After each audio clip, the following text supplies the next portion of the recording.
বেলা বেশি নাই ভাই, আর হাবুডাবু খাইয়া মরবে হইলে অন্ধকার। হ্যাঁ, খুদ মহাজন বসে আছে, হিসাব নিবে তার, হিসাব দিবা না পারিলে যাওয়া আসা সার।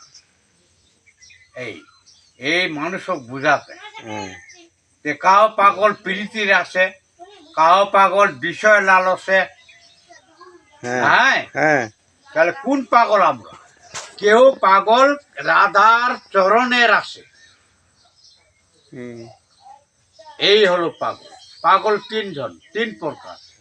মামা এই পর্যন্ত কতগুলা শিষ্য করছেন? হ্যাঁ, আমাদের প্রায় 40 বাড়ি। 40 বাড়ি শিষ্য? এক বছর হয়নি।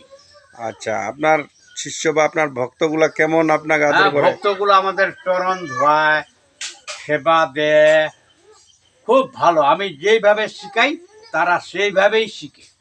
আচ্ছা আচ্ছা আচ্ছা, গুরুর বাক্য নিয়ে চলে তারা চলে, গুরুকে মানে। শিষ্যকে আপনি কি কি উপদেশ দেন? শিষ্যকে আমি এগুলাই, যেগুলা নিয়ম, পূজা পদ্ধতি, এই নিয়মগুলাই আমি শিখাচ্ছি। দুই একটা বলেন তো। হ্যাঁ, যেমন সন্ধ্যা গাত্রী করতে হবে, সকালে পূজা করতে হবে। তাহলে 2 টাইম করলেই আমার যথেষ্ট, আমাদের বেশি করতে হয় না, খালি 2 টাইম। হ্যাঁ, আমরা তো ওই 2 টাইমে পারি না।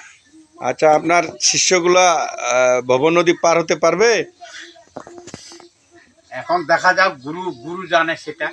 গুরু তো আমাদের সেই নির্দেশ দিছে যে গুরুর বাক্য নিয়ে চললেই তারা ভব নদী পার হবে।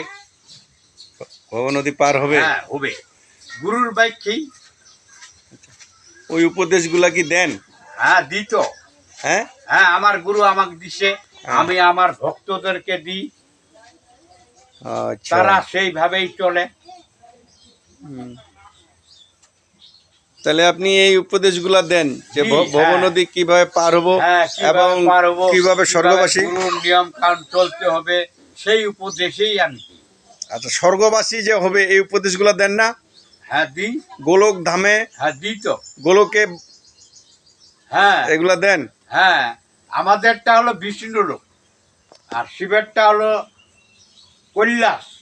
আপনি কি বিষ্ণু রূপে? আমরা বিষ্ণুর লোক। বিষ্ণুর লোক? হ্যাঁ। কোন সম্প্রদায়ের লোক আপনারা? আমরা হলো বিষ্ণু সম্প্রদায়ের লোক। বিষ্ণু সম্প্রদায়ের লোক? মাধবাচার্য। মাধবাচার্য সম্প্রদায় আমার মাধবাচার্য। আচ্ছা, আপনি কি ওই যে আপনার গুরু আছে? আছে। গুরুমা আছে?